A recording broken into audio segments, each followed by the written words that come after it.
Listen, I don't know what kind of scam you two are trying to pull. The check-in agent said, his voice low and hostile. But certain people need to understand that first class isn't for everyone. He looked down at the two 17-year-old black girls in their hoodies and jeans. Zara and Nia Jackson stood their ground, their first-class tickets to a prestigious college tour now useless. They had been taught to stay calm, to not show the anger they felt.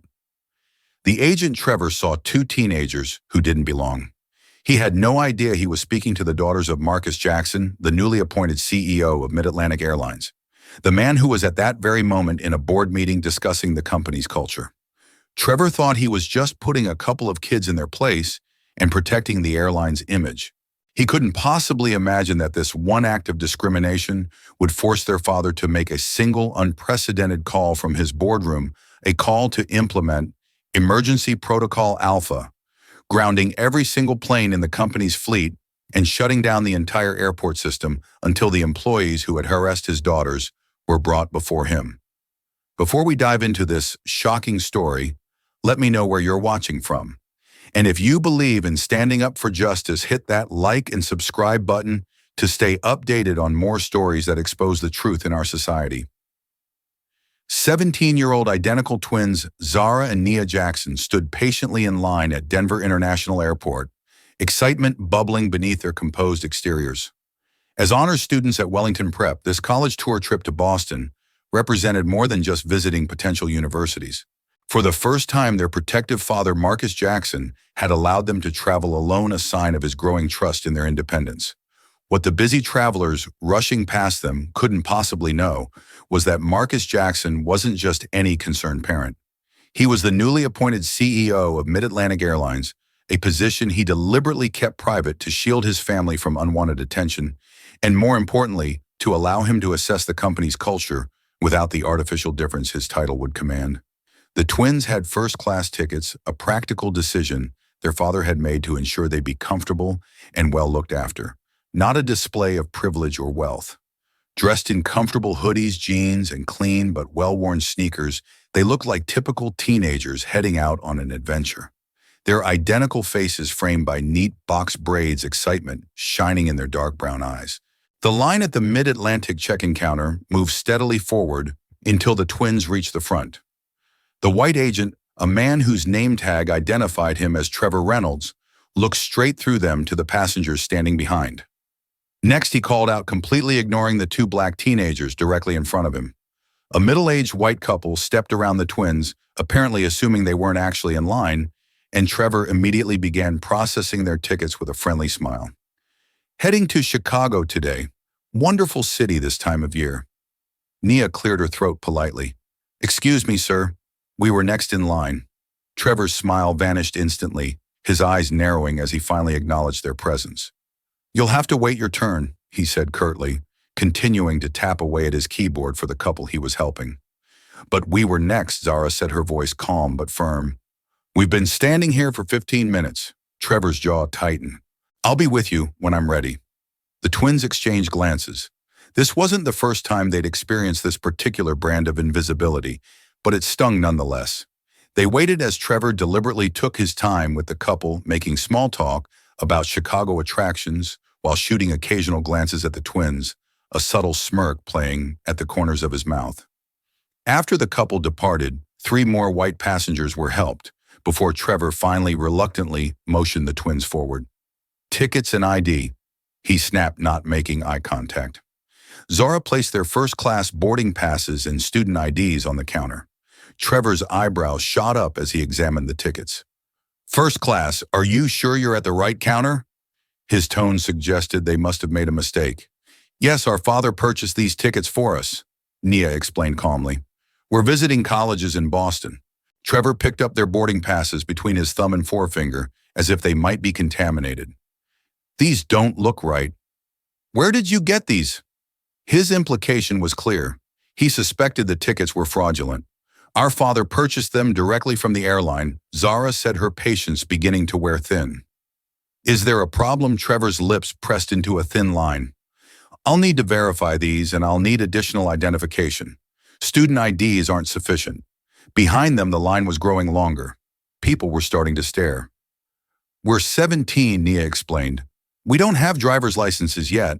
Our father was told student IDs would be sufficient for domestic travel when he booked the tickets. Trevor sighed dramatically. Well, someone told your father wrong. Wait here. He disappeared into a back office with their tickets and IDs. The twins stood awkwardly at the counter for nearly 15 minutes, while other agents continued to help passengers who had arrived after them. They could hear occasional laughter from the office where Trevor had disappeared.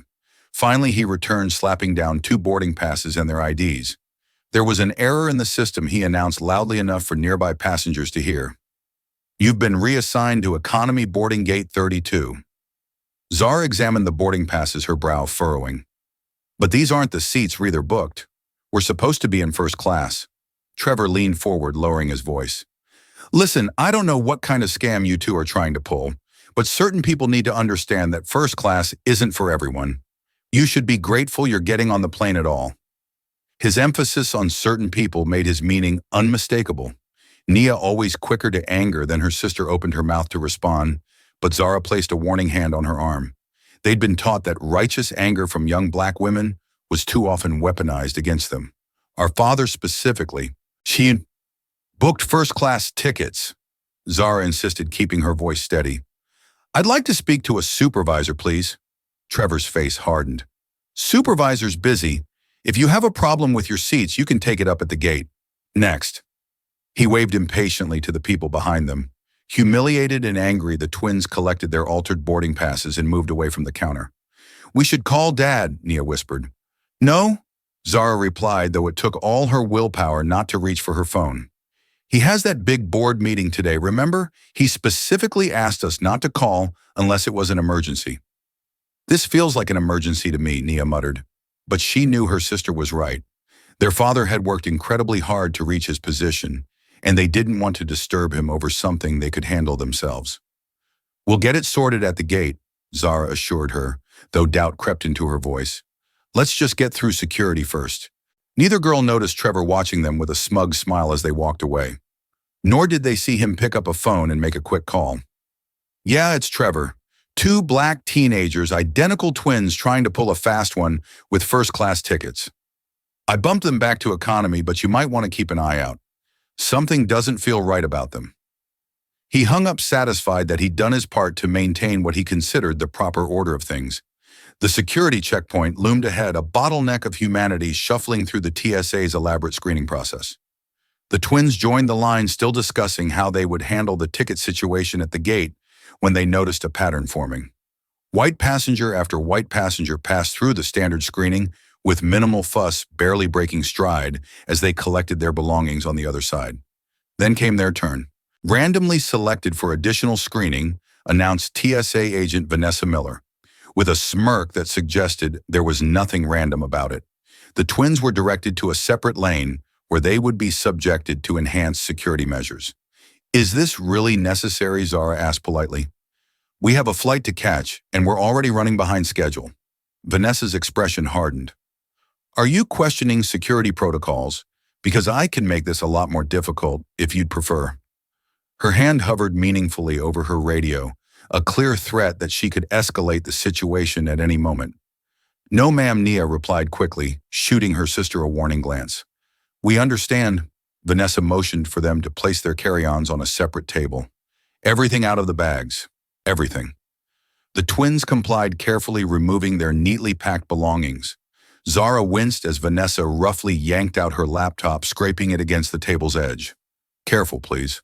That has all my schoolwork on it, she said before she could stop herself. Vanessa's eyes narrowed. If you're concerned about your property, maybe you shouldn't be flying. I can deny you passage right now. If you continue to interfere with security procedures, her voice carried drawing attention from nearby travelers. Nia placed a calming hand on her sister's arm as Vanessa continued her inspection, deliberately rough, as she pawed through their carefully folded clothes, reading private notes in there, journals, and even opening a sealed envelope containing Zara's medication, spilling pills across the table. What are these?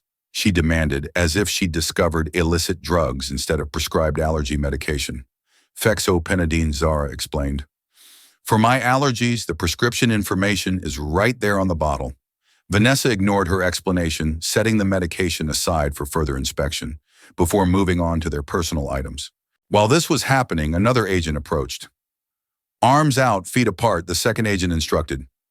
We need to conduct a pat-down. The pat-down was nothing short of humiliating. The agent's hands were rough, invasive, lingering in ways that made both girls intensely uncomfortable. Nearby, Vanessa made loud comments about their hair. Always have to check these elaborate hairstyles, she announced to no one in particular. You wouldn't believe what people try to hide in there. Several other TSA agents chuckled as if sharing an inside joke. A white woman in line noticed what was happening and began recording with her phone. Almost immediately, a TSA supervisor appeared beside her. Ma'am, recording security procedures is prohibited. Delete that video immediately. This is wrong, the woman protested. Those girls aren't doing anything to warrant this treatment. Delete the video or I'll be forced to detain you for questioning the supervisor threatened. Your choice. Reluctantly, the woman complied, shooting an apologetic look toward the twins as she put her phone away. By the time the enhanced screening was complete, nearly 45 minutes had passed. The twins' belongings had been carelessly repacked. Zara's laptop was visibly scratched, and they were now dangerously close to missing their flight. Have a nice trip, Vanessa said with mock sweetness as they gathered their disheveled possessions. Better hurry. I hear they're strict about boarding times at gate 32. As they rushed away, Nia pulled out her phone. We need to call Dad now. This has gone beyond ridiculous. Zara checked the time and shook her head. He's in that closed-door session with the board right now. His assistant said he couldn't be disturbed for any reason. We'll handle this ourselves and tell him everything when he calls to check on us tonight. Shaken but determined, they hurried toward their gate, unaware that their ordeal was just beginning. Have you ever experienced discrimination while traveling? Comment number 1 if you faced unfair treatment at security checkpoints like Zara and Nia, or comment number 2 if you've witnessed it happening to someone else. Don't forget to like this video if you believe everyone deserves to be treated with dignity, and subscribe to hear more stories of courage in the face of injustice. What do you think is waiting for these brave young women at the restaurant? Will anyone stand up for them? Or are they completely alone in their fight against discrimination? With their boarding time still an hour away, the twins decided to stop at Sky High Grill, an airport restaurant advertising quick service and quality food. Their earlier excitement about the trip had evaporated, replaced by a gnawing anxiety and more immediately hunger. The restaurant was busy but not packed, with several empty tables clearly visible from the entrance. The hostess, a blonde woman whose name tag read Melissa Carter, looked up from her phone as they approached. Her smile faded the moment she saw them. How many? She asked, her tone noticeably cooler than it had been for the white family she just seated. 2, please, Zara replied. Melissa made a show of checking her tablet. There's going to be about a 45-minute wait for a table, she announced, not bothering to look up. Nia glanced pointedly at the empty tables, clearly visible throughout the restaurant. But there are at least 5 empty tables right there, she said, keeping her voice polite but firm. Melissa's lips thinned. Those are reserved, she replied curtly. The twins exchanged knowing glances. This wasn't their first encounter with the reserved table excuse.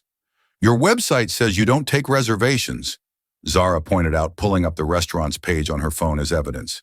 It says right here, Sky High Grill does not accept reservations. Seating is first come, first served.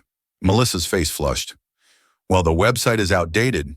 We do take reservations now, and all those tables are spoken for. As if on cue, a white couple walked in behind the twins. Without even acknowledging the twins' ongoing conversation, Melissa brightened immediately. 2 right this way, please. She grabbed 2 menus and led the couple to one of the supposedly reserved tables.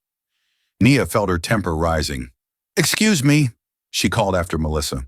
We were here first, and you just told us there were no tables available. Melissa turned, her expression hardening. Is there a problem? Yes, there's a problem, Nia replied, her patience wearing thin. You just told us all the tables were reserved, then immediately seated people who came in after us. Before Melissa could respond, a man in a button-up shirt and tie approached. His name tag identified him as Keith Dawson, manager.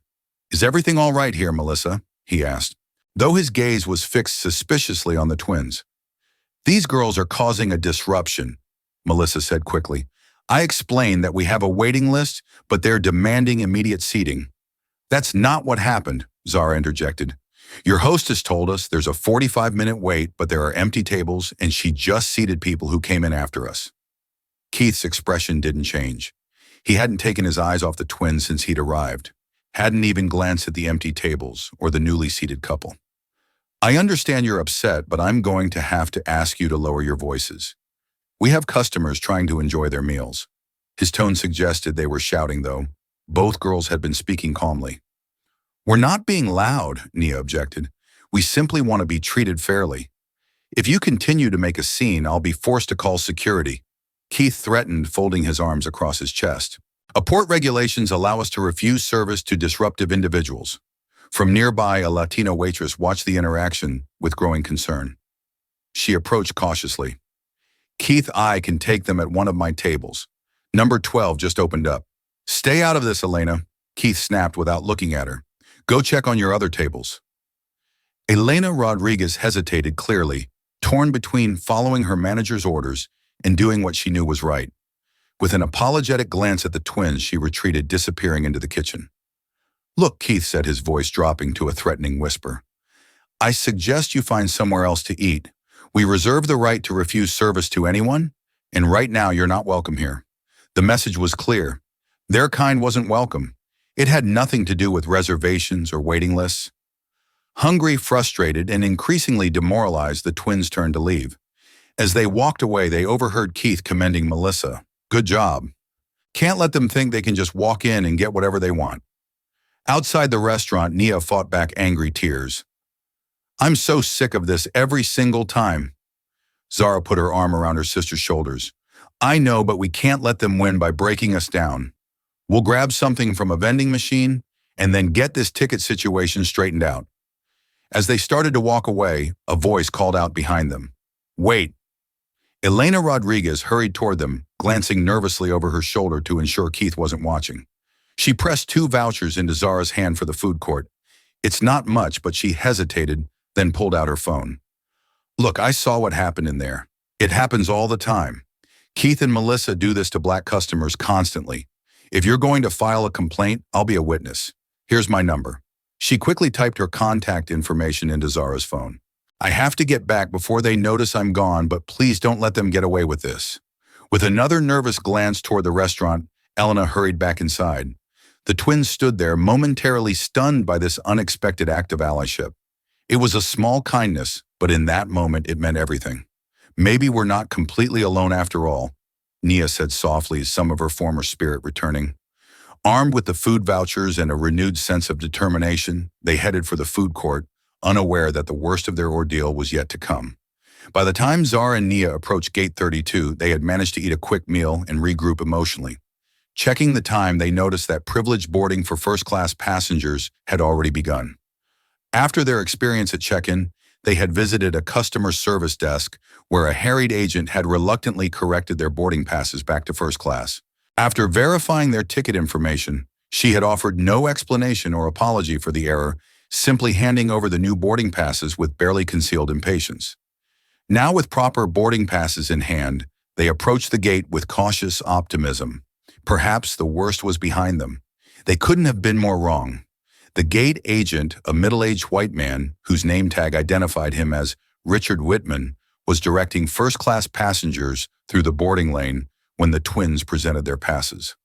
His welcoming smile vanished instantly as he examined their tickets. There seems to be a problem here, he said, his voice loud enough to draw attention from nearby passengers. Please step aside while I verify these boarding passes. Nia's patience had worn dangerously thin. What problem? We've already had our seats changed once today, without explanation. The customer service desk just fixed them? What possible issue could there be now? Richard's eyes narrowed. I'm going to need to see some identification, he demanded, ignoring her question entirely. And please keep your voice down. The twins produced their student IDs once again. Richard inspected them with exaggerated scrutiny, turning them over, repeatedly holding them up to the light, as if checking for watermarks, all while continuing to process other first-class passengers with barely a glance at their documentation. These don't look legitimate, he finally declared. Student IDs can be easily fabricated. Their official IDs from Wellington Preparatory Academy. Zara explained, struggling to maintain her composure. They have the school seal, our photos, everything. The airline confirmed they were sufficient ID for domestic travel when our father booked the tickets. Richard's response was to reach for the PA system microphone. Security to gate 32, please. Security to gate 32. The announcement echoed through the terminal, causing nearby passengers to stare and whisper. Several pulled out phones and began recording the confrontation. This is discrimination, Nia stated firmly, no longer willing to pretend this was all just a series of unfortunate misunderstandings. We have legitimate tickets and ID. You're delaying us because we're black. That's illegal. Richard's face flushed red. That's a serious accusation, young lady. I could have you removed from this airport for making false claims against airline personnel. I'm simply following security protocols, which protocols specifically require you to announce a security need when there isn't one, Zara challenged, or to scrutinize our school IDs while barely glancing at other passengers' identification. Before Richard could respond, a new voice entered the conversation. What seems to be the problem here, Richard? The woman who approached was perhaps in her 50s with dark skin and her hair pulled back in a tight bun. Her name tag identified her as Diane Blackett's supervisor. The twins felt a surge of hope. Surely another black woman would understand what was happening and intervene on their behalf. These two are attempting to board with first-class tickets that appear to be fraudulent. Richard explained his tone, suggesting he was dealing with hardened criminals rather than teenage girls. And they're making accusations of discrimination to try to intimidate me into letting them board. Diane smiled tightly at the twins. Let me see what's going on here. She examined their boarding passes and IDs, then motioned for them to step aside with her, away from the line, in the curious onlookers. Richard, continue boarding. I'll handle this. For a moment alone with Diane, the twins allowed themselves to hope. Thank you, Nia began. We've been dealing with this kind of treatment since we arrived at the airport, and we're just trying to get to Boston to visit colleges. Diane's friendly demeanor changed the instant they were out of earshot of the other passengers. Her voice dropped to a harsh whisper. Listen to me carefully. I don't know what game you two think you're playing, but you need to understand how things work. People like us need to know how to behave if we want to be treated equally. The betrayal hit like a physical blow. People like us, Zara repeated incredulously. What's that supposed to mean? It means, Diane continued, her voice still low, that making a scene and throwing around accusations of discrimination isn't going to get you what you want. It just confirms what they already think about us. You need to be twice as polite, twice as patient, twice as perfect. That's the reality. But we haven't done anything wrong, Nia protested. We've been polite and patient while being discriminated against at every turn. Diane's expression hardened further. Do you think I got to be a supervisor by calling out every microaggression? By making a scene every time someone made assumptions about me? This is the real world, not some social justice Twitter thread. She looked down at their boarding passes again. I'm going to let you board, but consider this a warning. I don't want to hear about you causing trouble on my airlines. You understand me? Without waiting for a response, she led them back to the gate where Richard was watching with undisguised displeasure. Their documentation checks out, Diane informed him coldly. They can board. Richard's lips pressed into a thin line, but he reluctantly stepped aside. As the twins moved toward the jet bridge, Diane's words echoed in their minds. The betrayal from someone who should have been an ally stung perhaps more deeply than the original discrimination.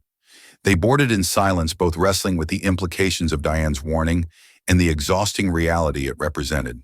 What they didn't know was that their ordeal was far from over. At the end of the jet bridge, one final gatekeeper awaited. The twins had barely taken 2 steps onto the jet bridge when they encountered yet another obstacle. A tall, broad-shouldered man in a Mid-Atlantic Airlines uniform stood blocking their path, examining boarding passes with cursory glances before waving passengers through.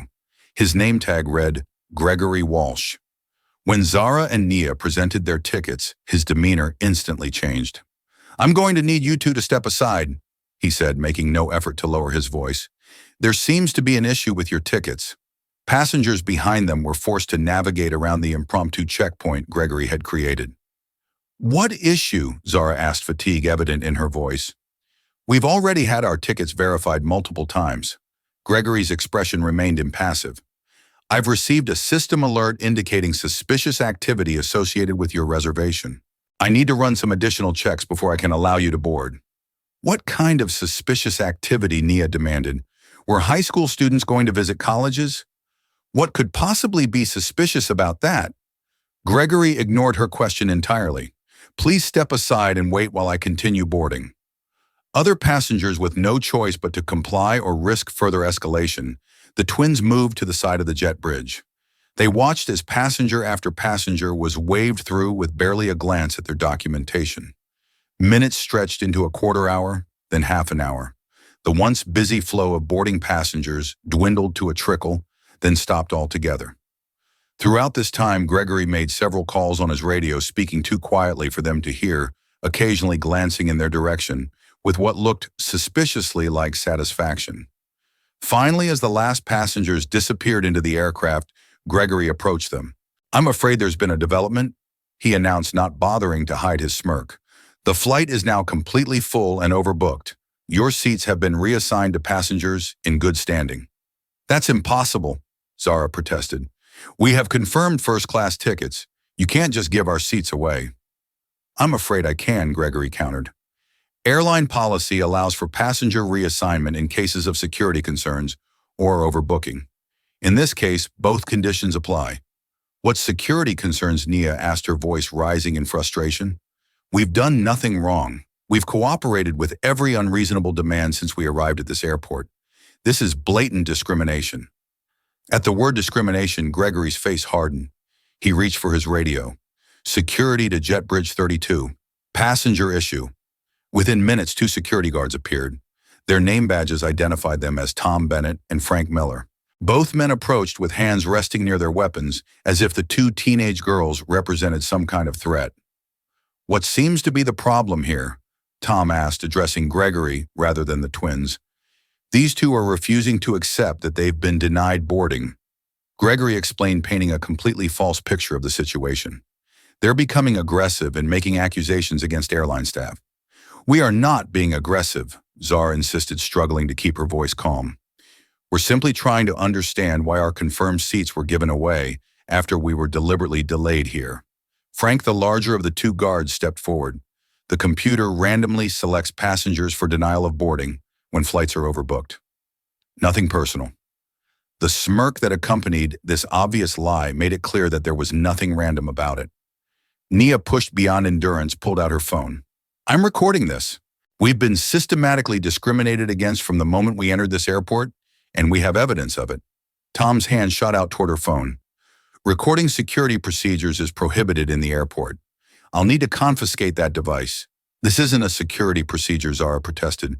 "You're trying to cover up discrimination by citing fake security concerns."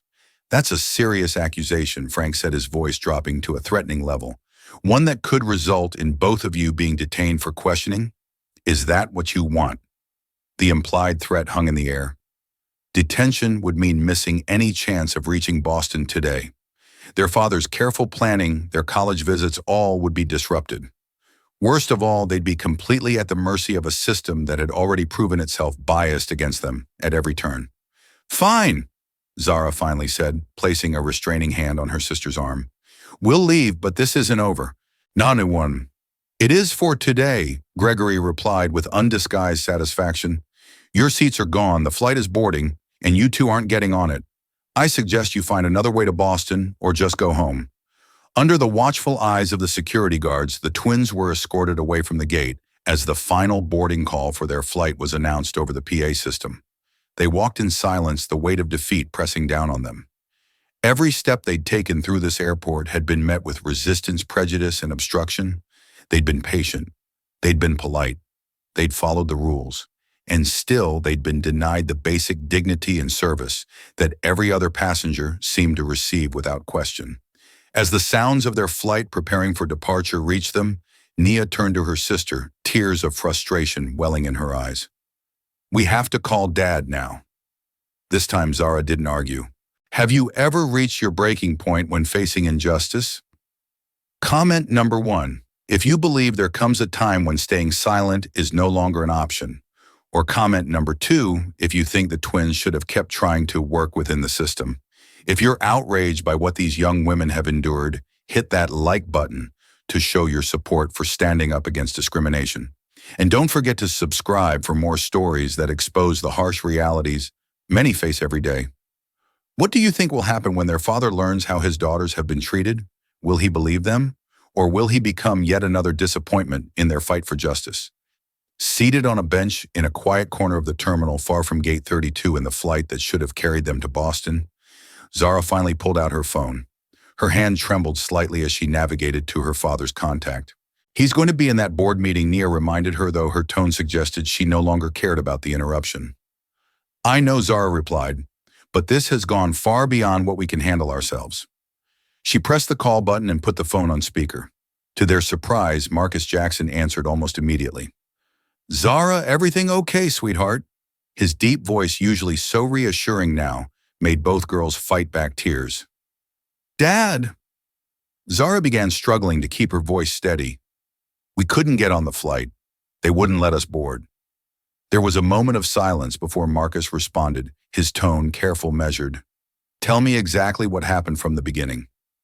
For the next several minutes, the twins took turns detailing their experience. The check-in counter with Trevor Reynolds, the TSA screening, with Vanessa Miller, the restaurant incident with Melissa Carter and Keith Dawson, the gate confrontation with Richard Whitman and Diane Blackett, and finally the jet bridge denial from Gregory Walsh.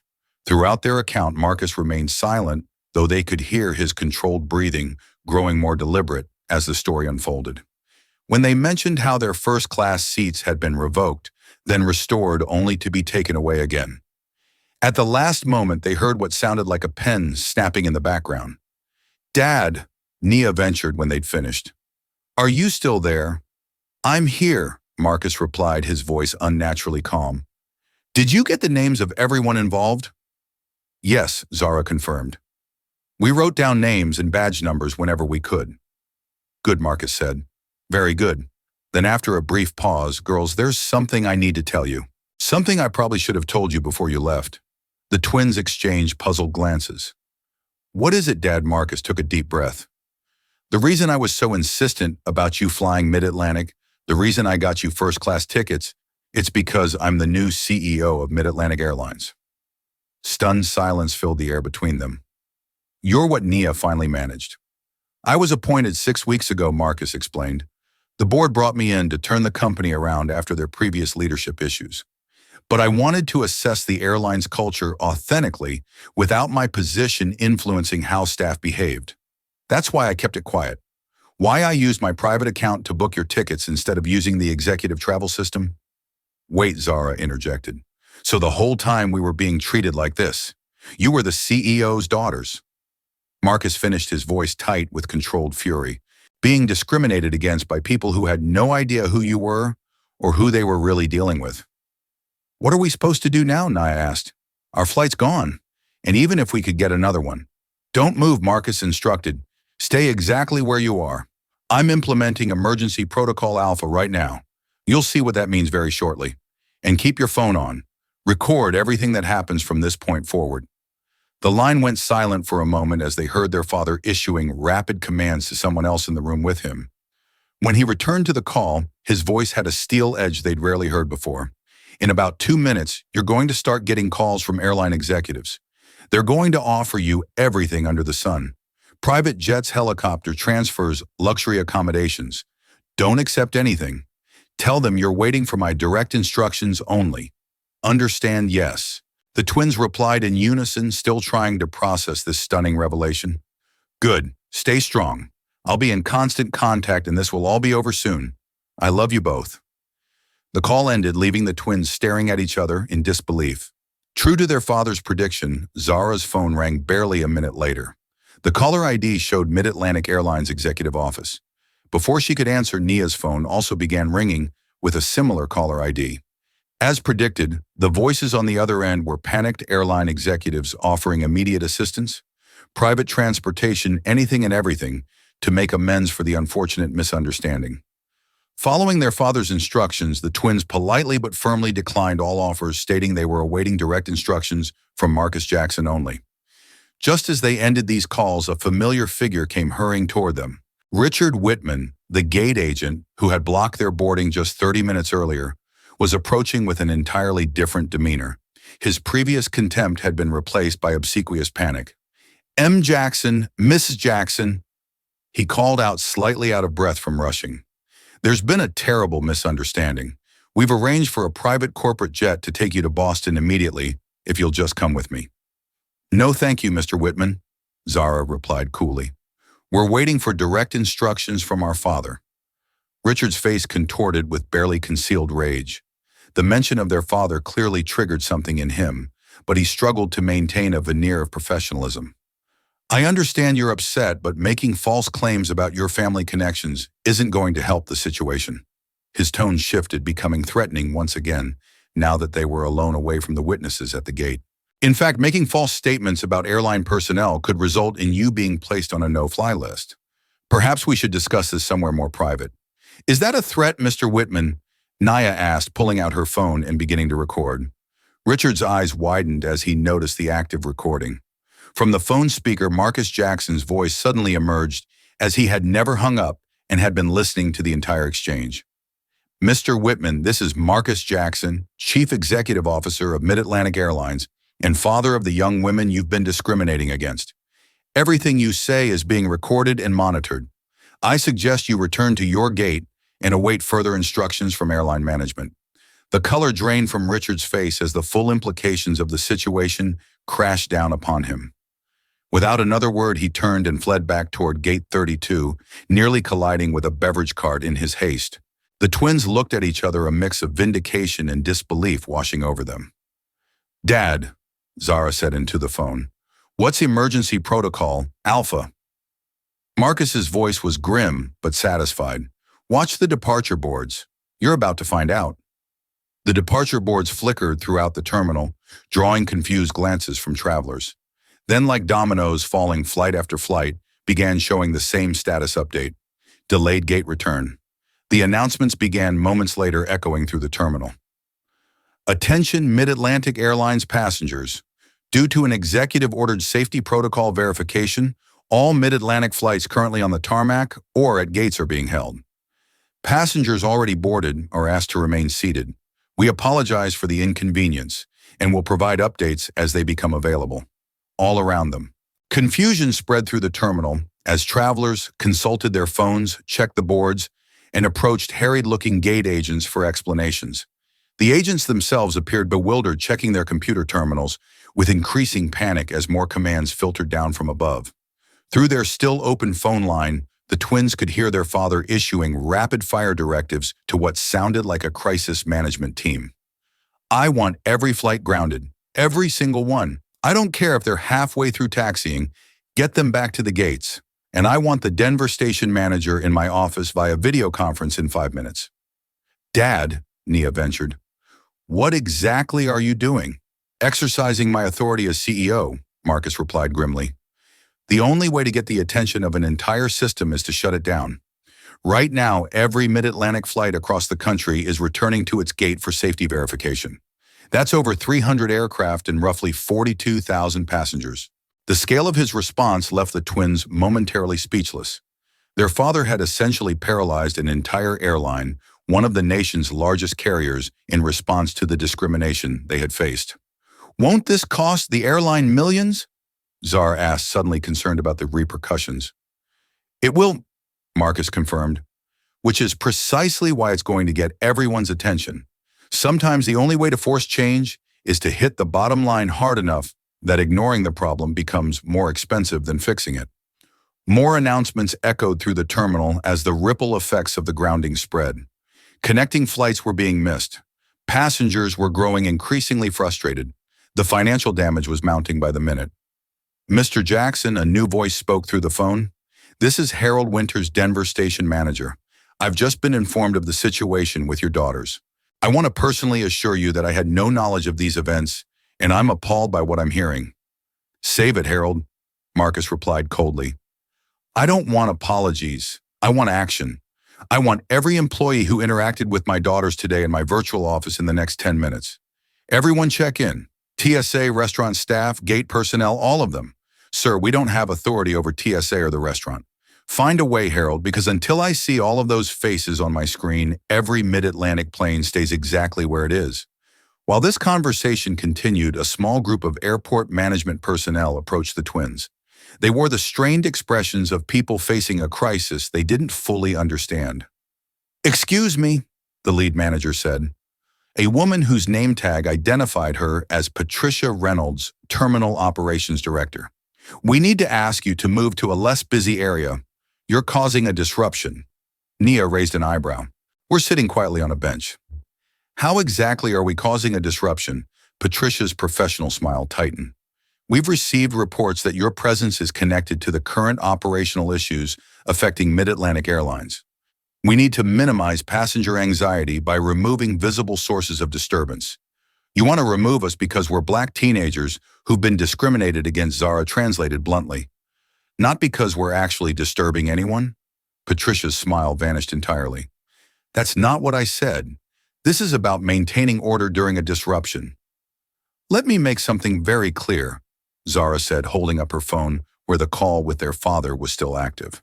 "This is Marcus Jackson, CEO of Mid-Atlantic Airlines. Would you like to explain to him why you're eyed trying to remove his daughters from public view after they've been subjected to racial discrimination throughout your airport?" The color drained from Patricia's face as the implications hit her. "Mr. Jackson, the Marcus Jackson," she stammered. The very same Marcus's voice confirmed from the speaker. "And I'd be very interested to hear why airport management is more concerned with hiding the victims of discrimination than addressing the discrimination itself." Patricia took an involuntary step backward. "There must be some misunderstanding. We had no idea. I mean, we were simply trying to—" "I suggest," Marcus interrupted, "that you focus your efforts on gathering the personnel I've requested rather than harassing my daughters further." With mumbled apologies, the management team retreated, making urgent calls of their own as they dispersed. Throughout the terminal, the situation was escalating from inconvenience to crisis. News crews had begun to arrive, initially drawn by reports of a major airline grounding, but increasingly curious about rumors of a discrimination incident triggering the shutdown. Passengers were filming with their phones. Social media was lighting up with speculation, and airline staff looked increasingly panicked as they tried to manage the situation without understanding its cause. Through it all, the twins remained seated on their bench watching as the consequences of their simple desire to travel while black unfolded around them. What they couldn't see was that far beyond the airport, in corporate boardrooms and executive offices, an even greater storm was brewing. In the luxurious Manhattan offices of Mid-Atlantic Airlines, largest investor Victor Harrington slammed his fist on his mahogany desk as his assistant delivered the news. He did what the assistant flinched. "Mr. Jackson has implemented emergency protocol Alpha, sir. All Mid-Atlantic flights have been grounded for safety verification. The stock is already down 7% and falling." Victor Harrington, billionaire investor and Mid-Atlantic board member, felt his carefully constructed world trembling beneath him. He'd opposed Marcus Jackson's appointment as CEO from the beginning, arguing that the former tech executive lacked the right cultural fit for the airline industry. What he'd meant, though he would never say it directly, was that a black CEO didn't belong at the helm of a major airline. He'd been outvoted by board members desperate for Jackson's reputation as a turnaround specialist, but he'd never accepted the decision. Now Jackson had handed him the perfect opportunity to rectify that mistake. "Get me Lawrence Pritchard at the Wall Street Journal," Victor instructed, already calculating his next moves. Then conference and the other board members, not Jackson, everyone else. Within minutes, Victor had spun the narrative to the influential financial reporter. Marcus Jackson was having a personal meltdown, using his authority to ground an entire airline over some perceived slight to his family, potentially breaching his fiduciary duty to shareholders in the process. The story would be online within the hour. The board call proved slightly more challenging. "Victor, we don't have all the facts yet," cautioned board member Eleanor Kim. "I've known Marcus for years. He's not impulsive. If he's taken this kind of action, there must be a serious reason. The reason is that his daughters couldn't get upgraded to first class." Victor scoffed, deliberately mischaracterizing the situation. "Now he's throwing a tantrum that's costing shareholders millions by the minute. This is exactly why I oppose his appointment. Too emotional, too focused on his personal agenda rather than company interests. We should at least hear his side, suggested another board member. That's what the emergency board meeting is for, Victor replied smoothly, which I've already scheduled for 3 hours from now. In the meantime, we need to contain the damage by ending this ridiculous grounding immediately. By the time the SIT call ended, Victor had secured enough tentative support to challenge Marcus's authority at the emergency meeting. His next call was to Stephanie Reynolds, Mid-Atlantic's VP of Operations and his longtime ally within the company. Stephanie, I need you to handle something delicate. Jackson's daughters are still at Denver International.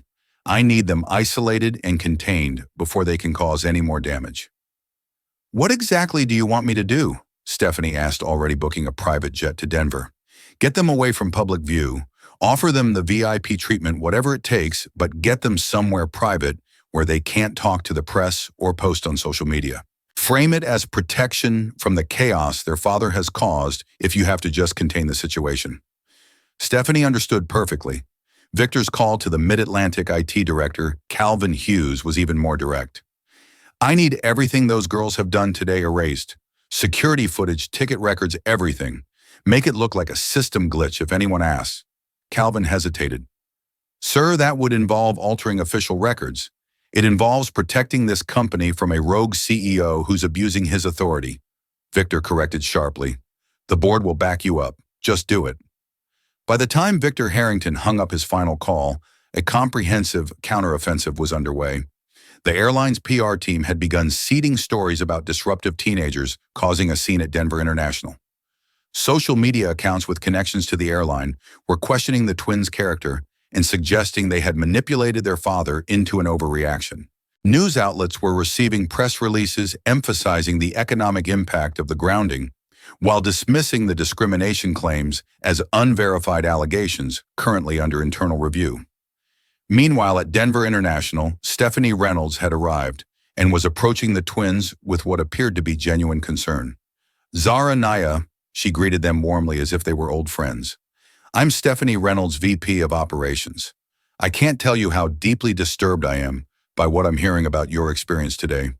Her smile seemed sincere, her body language open and sympathetic.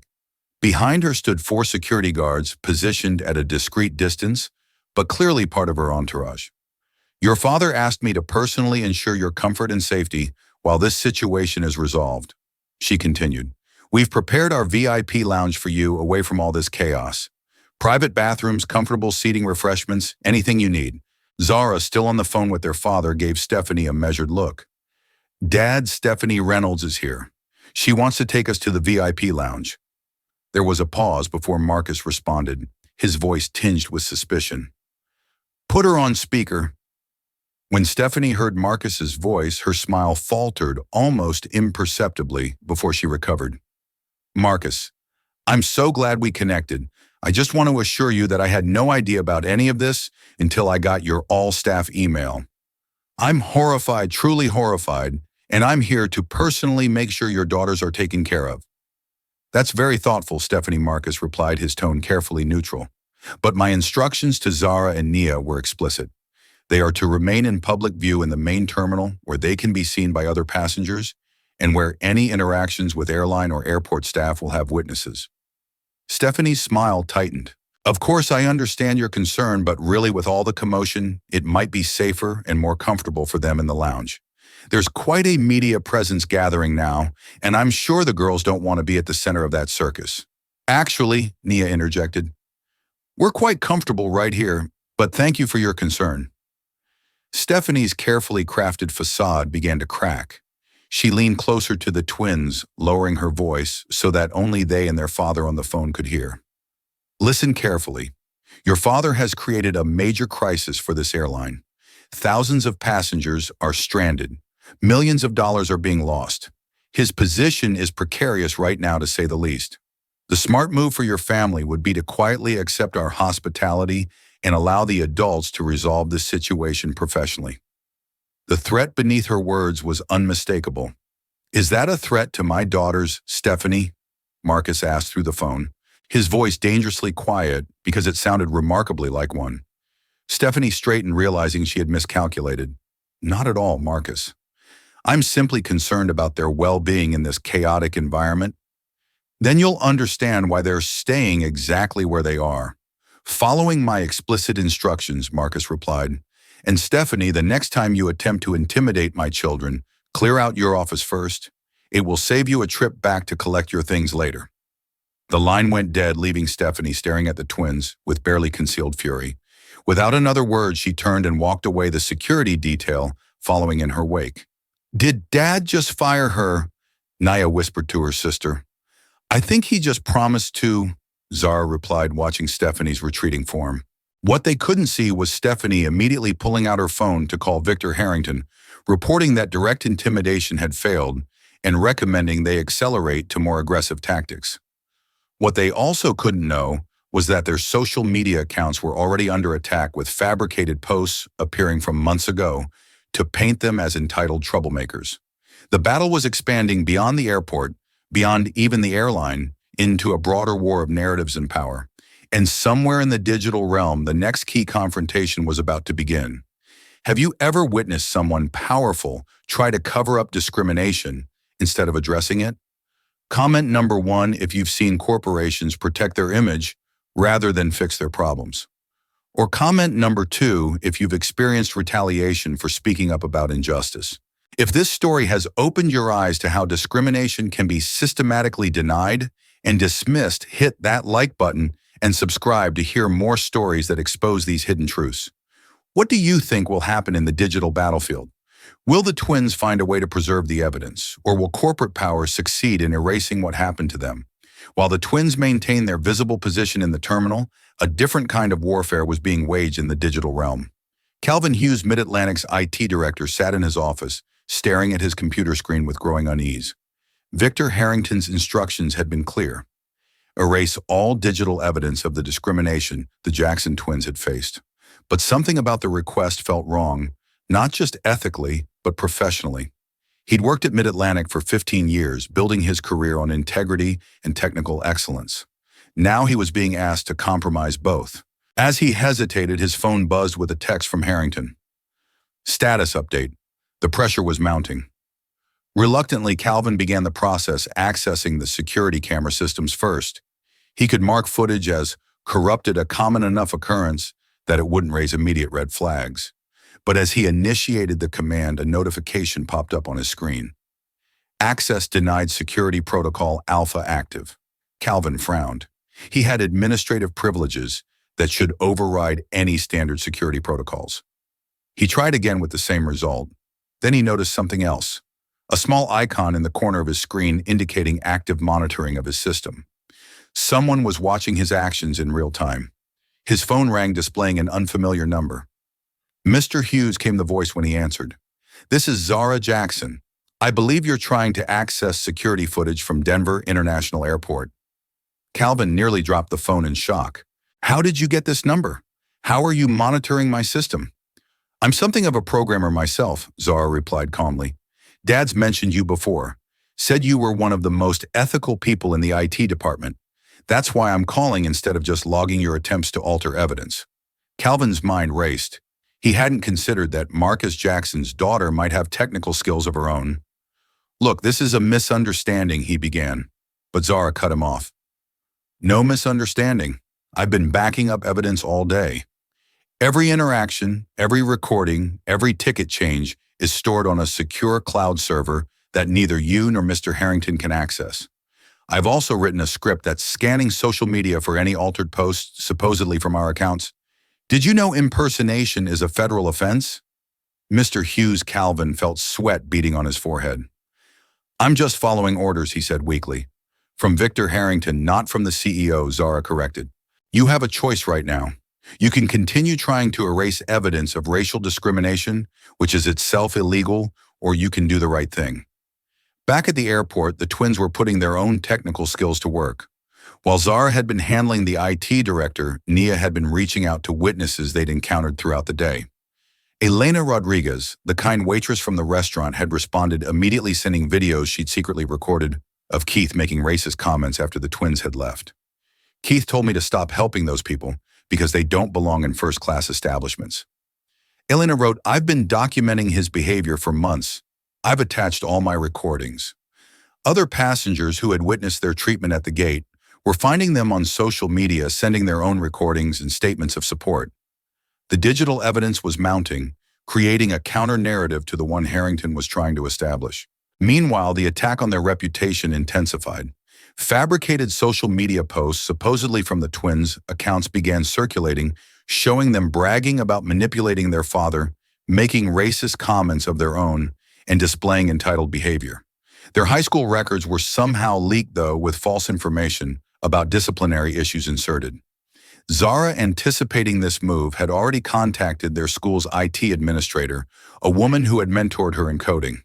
Together, they verified and published the twins' actual school records, complete with their principal statement, confirming the documents had been tampered with by outside forces. The battle extended to news coverage as well.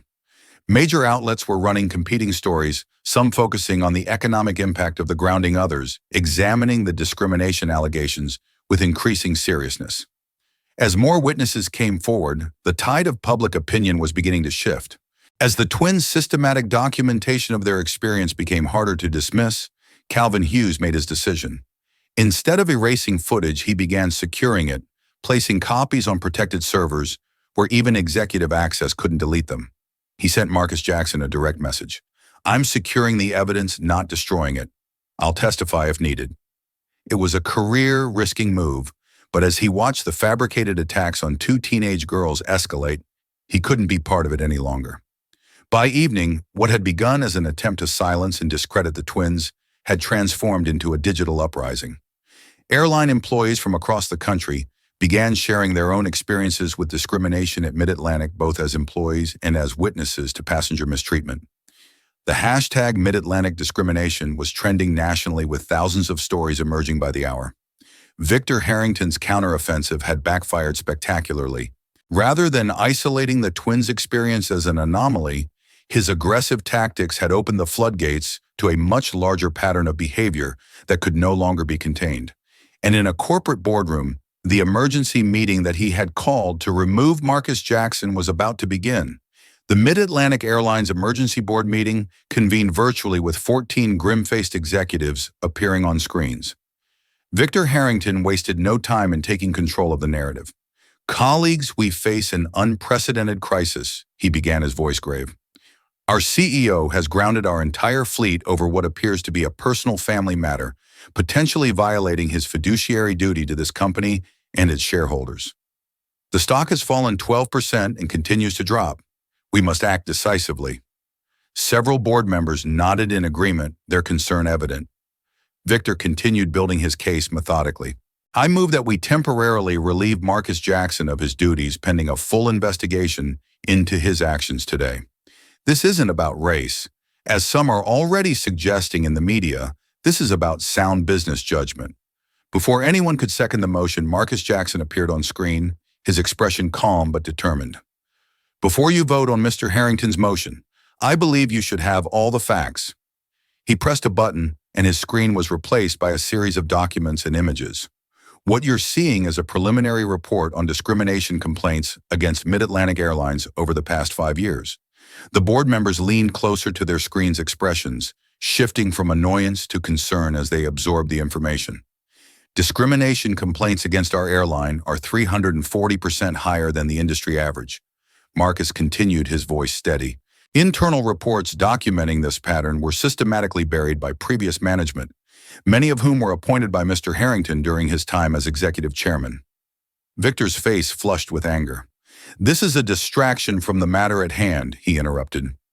"Your emotional overreaction to your daughter's experience is costing this company millions." "My daughter's experience was not an isolated incident," Marcus countered. "It was a textbook example of the discriminatory culture that has festered within this airline for years. A culture that represents a massive legal and financial liability that has been concealed from this board and from shareholders." He switched to another screen showing pending legal actions against the airline. These discrimination lawsuits represent potential liabilities exceeding $800 million, none of which have been properly disclosed in our financial statements. That Mr. Harrington is a breach of fiduciary duty. The room fell silent as board members processed this revelation. Eleanor Kim was the first to recover. Marcus, are you saying you were aware of these issues before today? Marcus nodded. When the board hired me 6 weeks ago to turn this airline around, I began a quiet investigation into company culture and practices. What I found was disturbing. Systematic discrimination, buried complaints, and a pattern of intimidation against employees who spoke up. He paused, letting his words sink in. I was preparing a comprehensive plan to address these issues when my daughters experienced exactly the kind of treatment I'd been documenting. Their experience wasn't the reason for my actions today. It was the catalyst.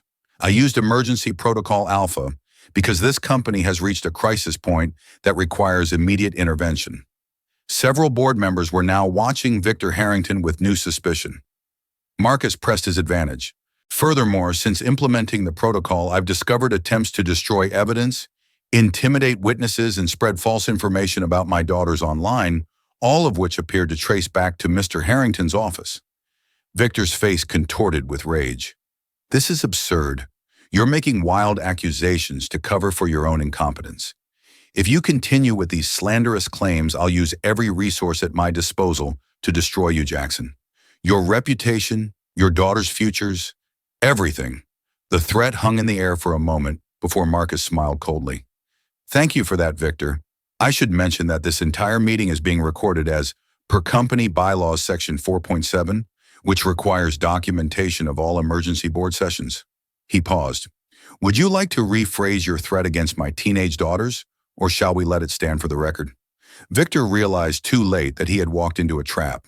His carefully constructed facade of reasonable concern had crumbled, revealing the uglier truth beneath. Board members who had been leaning toward his position were now shifting uncomfortably, distancing themselves from his increasingly unhinged demeanor. Here's what's going to happen. Marcus continued, his voice level but authoritative. I'm implementing a comprehensive anti-discrimination program throughout Mid-Atlantic effective immediately.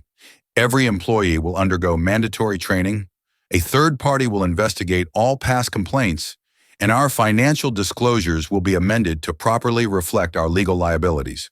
He looked directly at Victor. As for your motion to remove me, I welcome the vote. But first, let me be clear. If I'm removed, my first call will be to the SEC regarding the deliberate concealment of material financial liabilities from shareholders. My second will be to the Department of Justice Civil Rights Division regarding the systematic pattern of discrimination and subsequent cover-up attempts. The boardroom fell silent. Victor Harrington's motion died without a second. One by one, board members voiced their support for Marcus's plan, eager to distance themselves from what was clearly becoming a legal and public relations disaster. By the meeting's end, even Victor had been forced to abstain rather than stand alone in opposition. As the virtual meeting concluded, Marcus remained online with the board chair, Eleanor Kim. That was masterfully handled, she admitted, but the real challenge is just beginning. Changing a corporate culture this deeply ingrained won't happen overnight. I know Marcus agreed. That's why the next phase is so important. This can't just be about punishment. It has to be about transformation. Eleanor nodded thoughtfully. And your daughters? How are they holding up through all this? Marcus's professional demeanor softened slightly. They're extraordinary, brave, principled, and apparently quite skilled at digital security. A hint of paternal pride crept into his voice. They've been gathering evidence all day, building a case that even our legal team would be proud of. They take after their father, Eleanor observed. What happens now? Now Marcus set his determination evident. We bring everything into the light. No more cover-ups, no more denial. It's time for a public reckoning. The Mid-Atlantic Airlines story exploded across national news the following morning. What had begun as coverage of an unusual airline grounding had transformed into a major story about corporate discrimination after the twins, with their father's blessing, published a detailed account of their experience alongside the evidence they'd gathered. Their post, simply titled "What Happened to Us at Mid-Atlantic Airlines," laid out each incident, chronologically supported by witness statements, recordings, timestamps, and documentation. It was measured in tone, factual rather than accusatory, and devastatingly effective. Because of that restraint, within hours, Fogger Mid-Atlantic discrimination was the top trending topic nationally. Other victims of discrimination by the airline began sharing their stories, creating an avalanche of testimony that could no longer be dismissed as isolated incidents. Former employees joined in describing a toxic culture where reporting discrimination was career suicide. Victor Harrington, refusing to accept defeat, launched his threatened media offensive. News outlets friendly to his business interests began questioning Marcus's competence, suggesting he had overreacted to a minor customer service issue because of personal emotional involvement. Conservative commentators hinted that the twins had provoked the incidents, behaving in ways that justified the staff's reactions. The narrative battle might have gained traction if not for Marcus's next move. With the twins' agreement, he released the recording of Victor Harrington's boardroom threats against his daughters. The audio clip spread virally, with millions hearing Harrington's rage-filled voice, promising to destroy two teenage girls for speaking out against discrimination. The public reaction was immediate and overwhelming. Mid-Atlantic stock, already damaged by the grounding, plummeted further. Major shareholders began publicly distancing themselves from Harrington, with several institutional investors calling for his removal from the board. His business reputation, built over decades, began to crumble in real time. Meanwhile, the employees who had discriminated against the twins found themselves in an uncomfortable spotlight. Richard Whitman, the gate agent, gave a defensive interview to a local Denver station that only worsened his position. "I was just following procedures," he insisted, though he could not specify which procedures required him to announce a false security alert or subject the twins to extra scrutiny. Trevor Reynolds, the check-in agent, was identified in security footage deliberately changing the twins' tickets from first class to economy. When confronted by reporters outside his home, his response, "Certain people don't know how to behave in first class," was caught on camera. Confirming rather than refuting the accusations of bias, the TSA launched an internal investigation into Vanessa Miller's conduct after multiple witnesses came forward describing her pattern of targeting minority passengers for invasive screenings.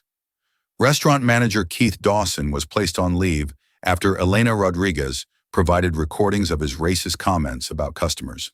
By mid-afternoon, the story had reached the White House, with the press secretary confirming that the Department of Transportation would be examining Mid-Atlantic's compliance with anti-discrimination laws. Several members of Congress called for hearings on discrimination in the airline industry more broadly. Marcus Jackson finally addressed the public via a live video statement from Mid-Atlantic headquarters, with the twins seated beside him. He outlined a comprehensive plan to address discrimination within the airline. "What happened to my daughters was not an isolated incident," he stated firmly. "It was a symptom of a systemic problem that has gone unrest for far too long. Today that changes." He announced a series of immediate actions: mandatory anti-discrimination training for all staff, transparent reporting of all discrimination, complaints, establishment of a passenger bill of rights, and creation of an independent review board with real authority to investigate complaints and recommend disciplinary actions. Perhaps most surprisingly, he announced that the employees directly involved in discriminating against his daughters would not be summarily fired.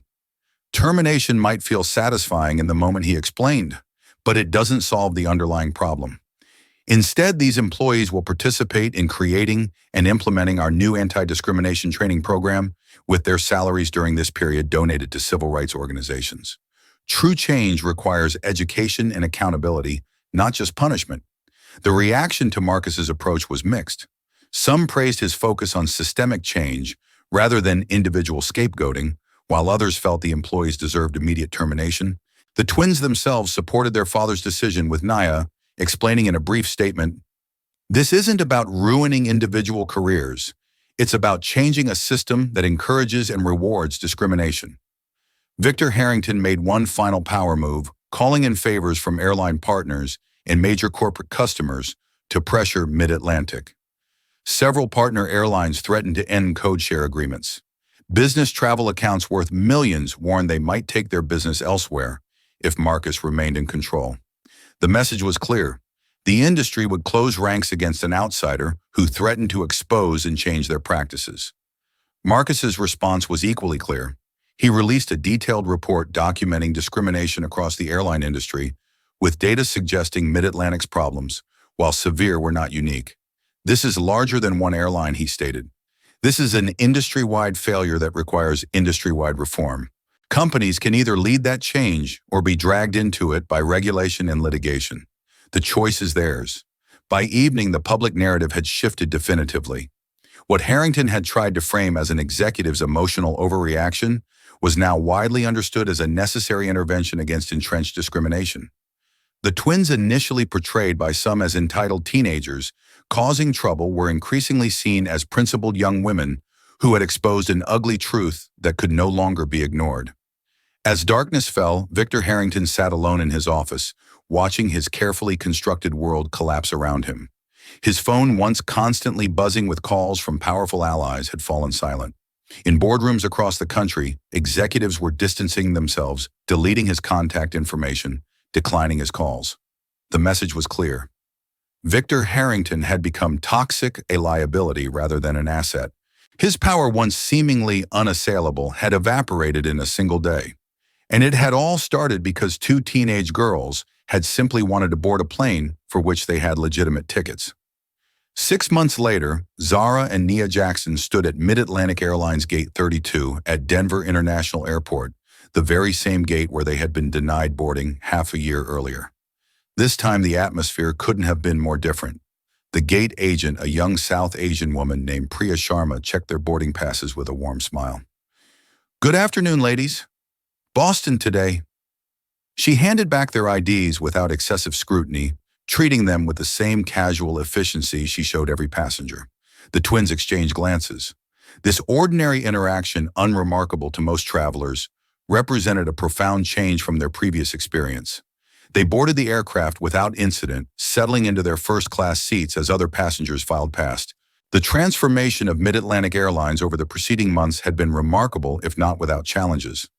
The day after their experience had gone public, Marcus Jackson had made good on his promise not to simply fire the employees involved.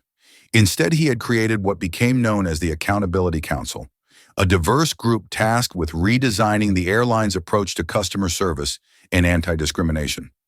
Richard Whitman, Trevor Reynolds, Gregory Walsh, and Diane Blackett had all initially resisted participation, viewing it as a humiliating punishment. But Marcus had given them a simple choice: participate genuinely in creating change or face termination and potential legal action. Reluctantly, they had joined the council alongside civil rights experts, customer service specialists, and former victims of discrimination. The early council meetings had been tense, with the employees defensive and the discrimination victims angry. Progress had been slow and painful, but over time something unexpected had emerged: genuine transformation. Forced to listen to story after story of discriminatory treatment to face the harm their actions had caused, the employees had begun to recognize patterns in their own behavior they had previously rationalized away. Diane Blackett had experienced perhaps the most profound change. As a Black woman who had adapted to a biased system by enforcing its rules against her own community, she had carried perhaps the heaviest burden of cognitive dissonance. Her breakthrough had come during a particularly difficult council session when a young Black flight attendant had described being told by a supervisor to tone down her natural hairstyle because it made some passengers uncomfortable. "I said those exact words to a new hire last year," Diane had admitted, her voice breaking. "I told myself I was helping her succeed in the real world, but I was just perpetuating the same system that I had to fight against." Her honest acknowledgement had marked a turning point for the council's work. Now, 6 months later, Mid-Atlantic had implemented the most comprehensive anti-discrimination program in the industry. Every employee underwent mandatory training that went beyond superficial diversity exercises to address unconscious bias and bystander intervention. An anonymous reporting system allowed passengers and employees to flag concerning interactions without fear of retaliation. Most importantly, these reports were taken seriously with real consequences for verified discrimination. The airline had also made structural changes. Hiring and promotion practices were redesigned to reduce bias. Customer satisfaction metrics were adjusted to ensure they didn't penalize employees for enforcing rules equally across all passenger demographics. And perhaps most significantly, upper management compensation was now partially tied to discrimination metrics, creating financial incentives for executives to take the issue seriously. Financial analysts had initially predicted disaster, with some forecasting that Mid-Atlantic would lose up to 20% of its market value as it diverted resources to social justice rather than operational efficiency. Victor Harrington, who had been forced to resign from the board after shareholder pressure, had been particularly vocal in predicting the airline's downfall.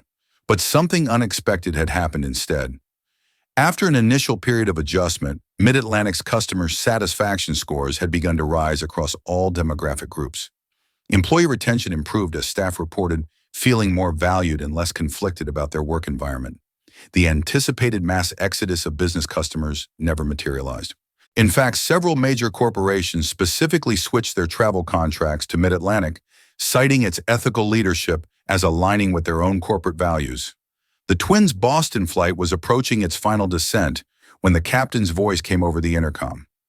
Ladies and gentlemen, we'll be landing at Boston Logan International in about 15 minutes. Current weather is sunny and 48 degrees. On behalf of myself and First Officer Rodriguez, as well as our cabin crew, led by Diane Blackett, thank you for flying with us today. Nia glanced up in surprise at the familiar name. Moments later, Diane herself appeared from the forward cabin, making a final check before landing. She paused beside the twin seats. "Zarania," she said quietly, "I wanted to thank you personally. I know this is your first flight with us since everything happened. What you did changed this airline, changed all of us. It couldn't have been easy to stand your ground that day." The twins hadn't expected this. They had chosen this flight for their college visits, deliberately facing the scene of their previous humiliation as a form of closure. But they hadn't anticipated such a direct acknowledgement. "It wasn't easy," Zara agreed. "But necessary things rarely are." Diane nodded. "For what it's worth, I'm sorry for my part in it. I told myself I was helping you by teaching you to accept discrimination rather than fight it. I was wrong and you showed me that." After Diane returned to her station, Nia turned to her sister. "Did you ever imagine when we were sitting in this terminal 6 months ago that this would be the outcome?" Zara shook her head. "I was just hoping to get to Boston and tour some colleges. I never expected to help transform an entire airline or start an industry-wide reckoning." Nia added, "Following Mid-Atlantic's lead, several other major carriers had implemented their own anti-discrimination initiatives, though none as comprehensive. The Department of Transportation had launched formal investigations into discriminatory practices across the industry. Congressional hearings had put airline executives on the hot seat, forcing public commitments to change. As the aircraft touched down smoothly on Boston's runway, Zara thought about the journey that had brought them here. The discrimination they had faced had been real and painful. The battle afterward had been exhausting, but the outcome had exceeded anything they could have imagined. Their father had told them something during the darkest days of the public controversy that now seemed prophetic. Transformation comes through fire. The systems that need changing most will fight hardest against that change. But if you stand firm in your truth, even when it's difficult, even when it's costly, you create the possibility for something better to emerge from the ashes. As they collected their belongings and prepared to disembark, Zara caught sight of a young black girl, perhaps 7 or 8 years old, seated with her family and economy. The child was looking around the cabin with excitement rather than apprehension, experiencing air travel as the adventure it should be, rather than a gauntlet of potential humiliation. That child would never know what had happened at Gate 326 months ago. She would never know the battles fought and won before she ever set foot on a plane, but she would benefit from them nonetheless, moving through the world with one less barrier, one less source of fear. And in that moment, Zara knew that everything they had endured had been worth it. The twins stepped off the aircraft into their future, forever changed by their past, but not defined by it. Behind them, a transformed airline continued its own journey of evolution. And somewhere in corporate boardrooms across America, executives were learning a powerful lesson. Discrimination wasn't just morally wrong, it was bad business. The world was changing with or without them. Those who adapted would thrive. Those who resisted would be left behind, relics of a past that fewer and fewer people were willing to accept. As Marcus Jackson had told the final emergency board meeting 6 months earlier, this isn't about politics or ideology. This is about treating people with basic human dignity. Any company that can't grasp that fundamental principle doesn't deserve to survive in the 21st century. Mid-Atlantic Airlines had grasped that principle painfully but thoroughly. And in doing so, it had secured not just its moral standing, but its economic future. The transformation through fire was complete, and it had all begun because 2 teenage girls had refused to accept being invisible.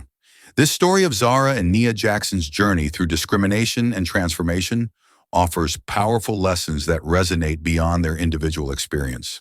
First, it demonstrates that systemic discrimination often remains invisible until directly challenged.